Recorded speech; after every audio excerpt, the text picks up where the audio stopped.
It is that time of year when almost everybody you know, maybe even you, are going on a diet. And if you're watching this and it's not January or February, stay tuned because today I am going to be going over 5 simple ways to lose weight and keep it off for good.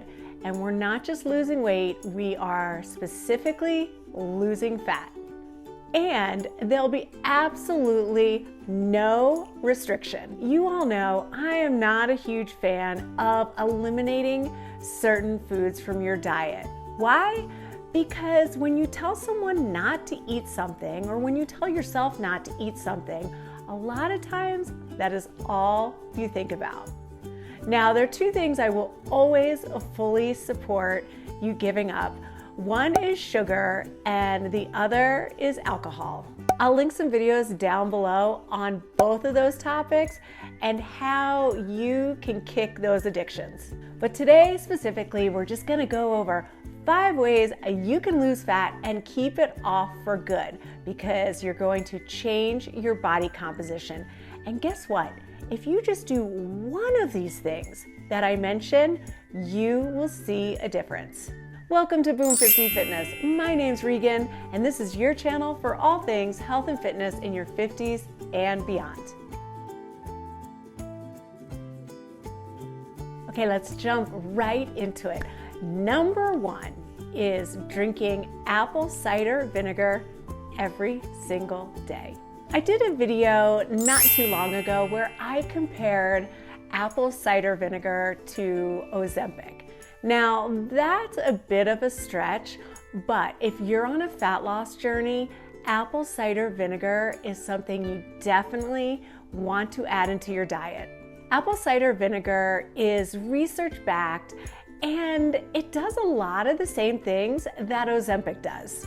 At this point, you probably all know what Ozempic is. It's a semi-glutide medication. It also goes by the name of Wegovy and Rybelsus and Mounjaro, and I think there are a whole bunch of other names for it, but it started as a medication for type 2 diabetes. Okay, before I go into too much detail, let me throw out this quick disclaimer.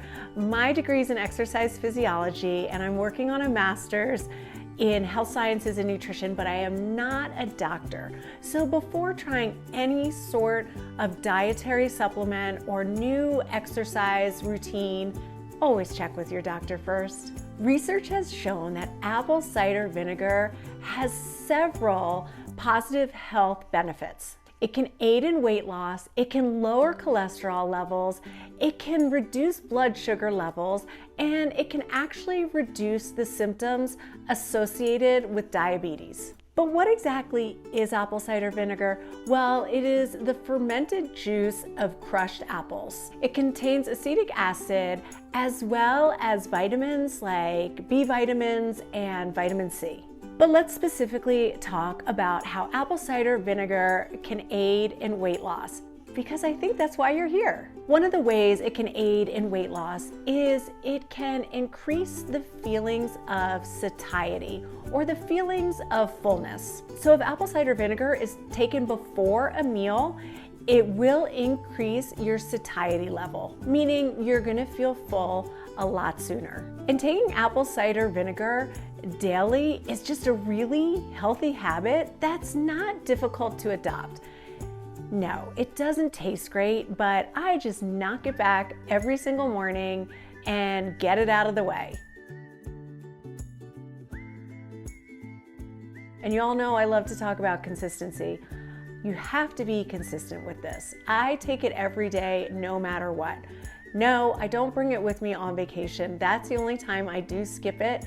But otherwise, if I'm at home, I am taking my apple cider vinegar. So like I said, apple cider vinegar can help promote satiety, but what it can also do is help lower blood sugar levels and lower insulin. So how do I take my apple cider vinegar?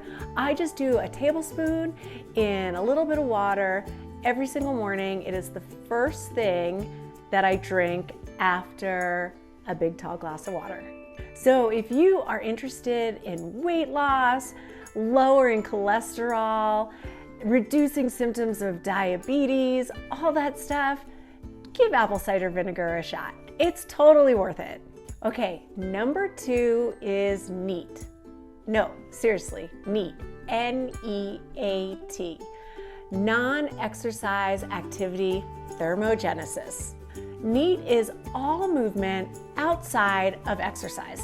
So basically, just your movement on a day-to-day basis that isn't specifically exercise. So walking around the supermarket, standing up and cleaning, cooking, walking around the house, all those kind of things, that's N.E.A.T. All those low-level energy activities combined make N.E.A.T the largest contributor to energy expenditure on a daily basis. Yep, even for you gym rats that hit the gym for 1 to 2 hours a day. So if you have a sedentary job versus a very active job, you are obviously going to burn way less calories if you're sitting at a desk.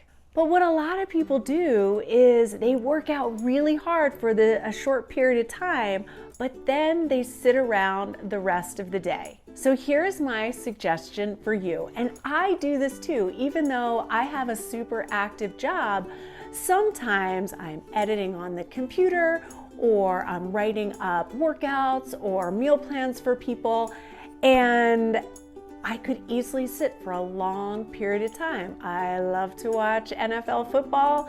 That can be a lot of sitting in one day. So here's what I recommend to you, especially if you have a job where you sit at a desk. Set an alarm on your phone or your watch so that every half hour you get up and you move for 2 to 3 minutes. Yes, every single half hour. Because you know time flies when you're on your computer and you are diving into work and the time just gets away from you. So that's why you'll set an alarm on your phone. And if you're thinking, oh my gosh, no way, my coworkers, my boss, I can't get up from my desk every half hour. Well, then how about you set it for every hour and you walk around the office for 5 minutes. I really doubt anyone's going to give you a hard time about it. And if they do, say, I'm doing my N.E.A.T and I'm going to be more productive the rest of the day if I get up from my desk at least every hour and walk around for a minimum of 5 minutes. This is just one of the simplest things you can do if you are on a weight loss, fat loss journey. And seriously, your body will thank you for this because movement is just the key to staying healthy. Well, along with a few other things. Number 3, you probably knew this was coming, but you need to eat a lot of protein. If you are on a serious fat loss journey and you are trying to change your body composition for good, what you should be shooting for in grams of protein would be trying to eat your body weight or your goal weight in grams of protein. So I've said this time and time again. If you are eating your body weight in grams of protein, it is going to leave almost no room for anything else. So for me, I eat a whole foods diet most of the time that consists of my body weight in grams of protein, and then for lots of vitamins and minerals, I reach for fruits and vegetables. And I'm not saying I don't eat carbs ever, but on a day-to-day basis, eating all that protein just doesn't leave a lot of room for carbs. So I will link down below what I eat in a day and how I reach 100 plus grams of protein in a day. And you'll see there's some carbs thrown in there, but not a whole lot. You've probably heard before, well, a calorie is just a calorie, or it's just calories in versus calories out when it comes to weight loss. Well, that actually couldn't be farther from the truth. In some research studies, actually several evidence-based research studies, they have put people on certain calorie diets where So say it's 1,500 calories a day, where one person is getting those calories from mostly carbs, a little bit of protein, a little bit of fat, and the other group is getting their calories from mostly protein. The group that ate mostly protein lost significantly more fat than the other group. This group lost weight, but we all know we're not trying to lose weight, because what happens when it's just weight and not fat? It eats into the muscle. And so we're trying to lose the fat to change the body composition. And the other thing you may notice, if you are a calorie counter, which I would love it if in 2024 you just knocked calorie counting out and just focused on the protein. But if you are a calorie counter and you up your protein, you are going to find that you're taking in more calories. But remember, a calorie is not a calorie. And it's not just calories in versus calories out. It's what that calorie consists of. So I'll link another video down below on reverse dieting and how to do that, because that will keep you from never, ever, ever going on a diet again. Okay, moving on to number 4. This is actually going to consist of 2 things, because you don't want to do one without the other, or you're not going to get the benefits. So it is creatine and strength training. Okay, so how is creatine going to help you lose fat? Well, creatine has been shown to improve and increase lean muscle mass. Creatine is stored in our brain as well as our muscles, and it's used as a natural energy source. During exercise, creatine is converted into phosphocreatine, and this is what helps fuel your muscles. So if you have creatine in your body, why would you want to take a supplement? Well, just like a lot of things, as we get older, we don't produce as much. And so with creatine, you're going to be able to work harder during your exercise workouts. So creatine is going to help you sustain higher energy levels during exercise. And it also increases oxygen to the brain. So during a mentally challenging workout, this will really, really help. So taking creatine can really help support and build lean muscle mass. And this is why it's so important if you are on a fat loss journey. Now, I said earlier that you don't want to be taking creatine if you're not doing the strength training. It's just not going to benefit you.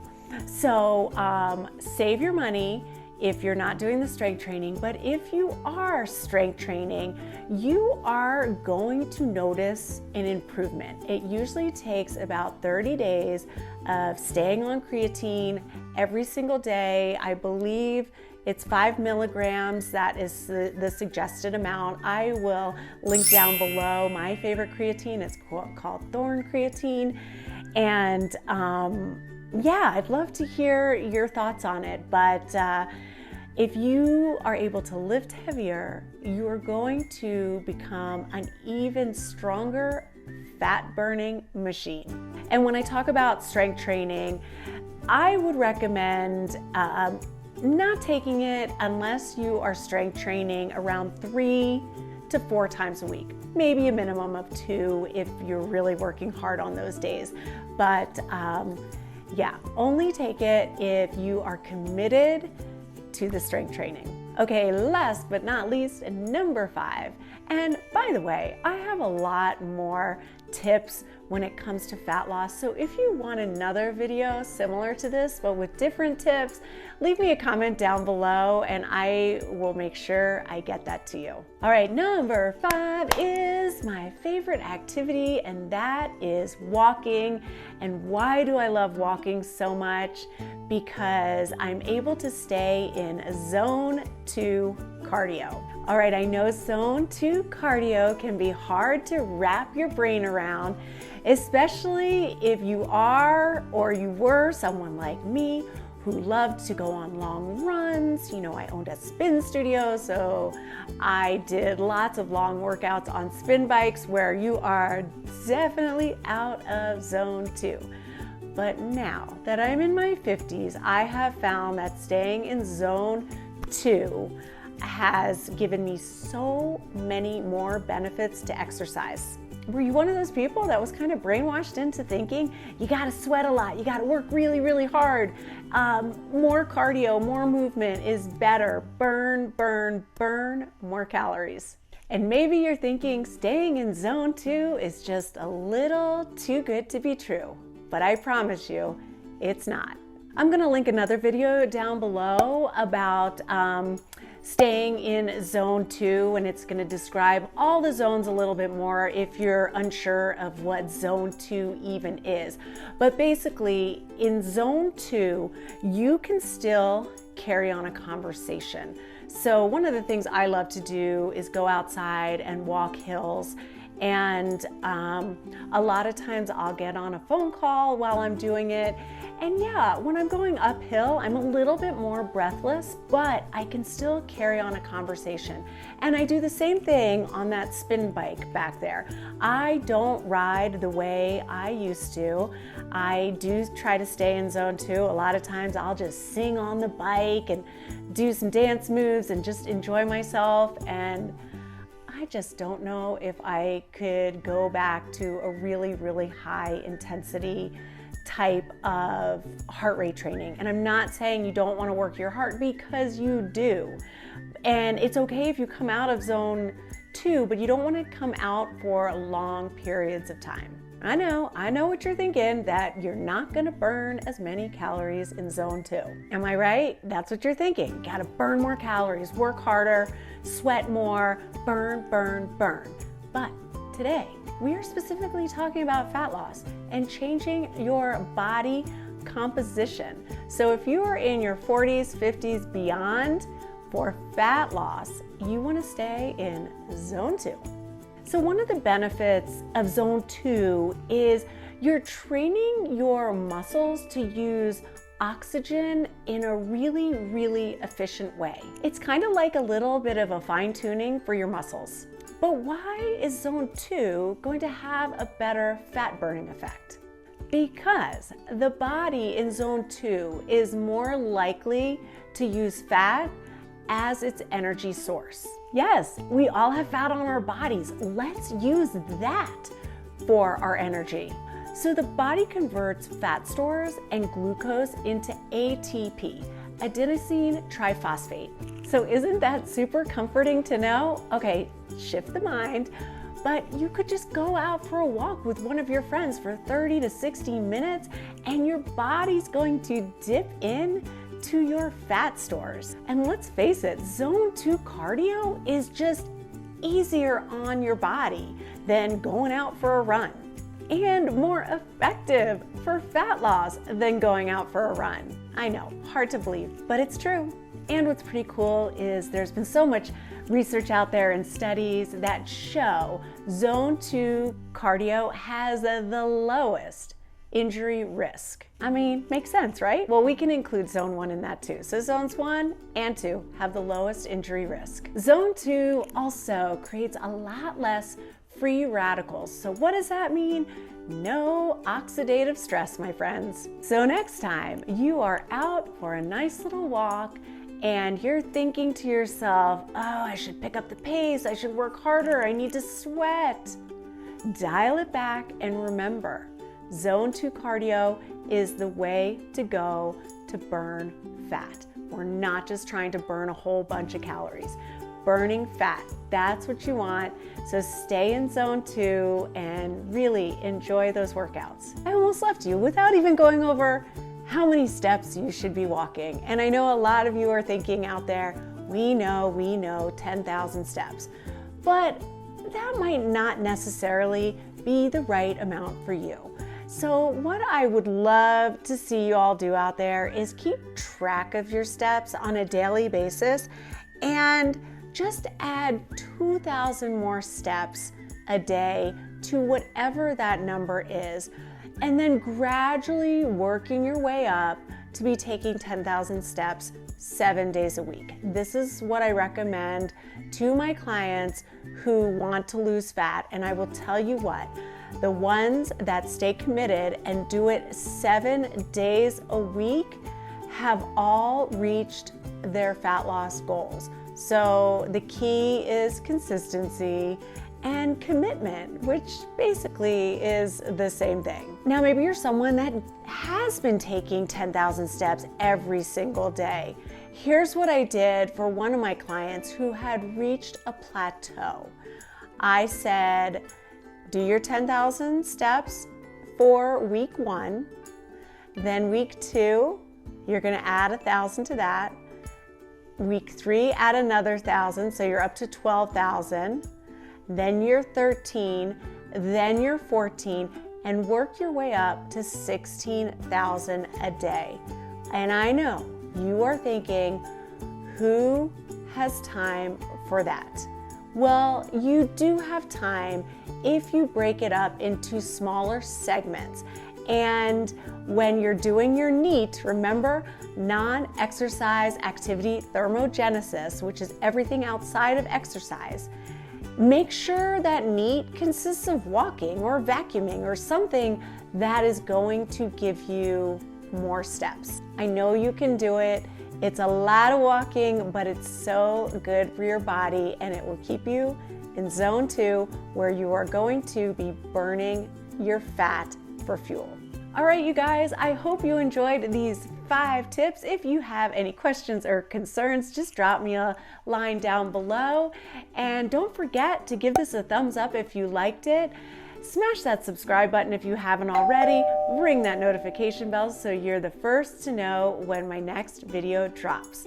My name's Regan. This is Boom 50 Fitness, your new BFF. I will see you next Thursday.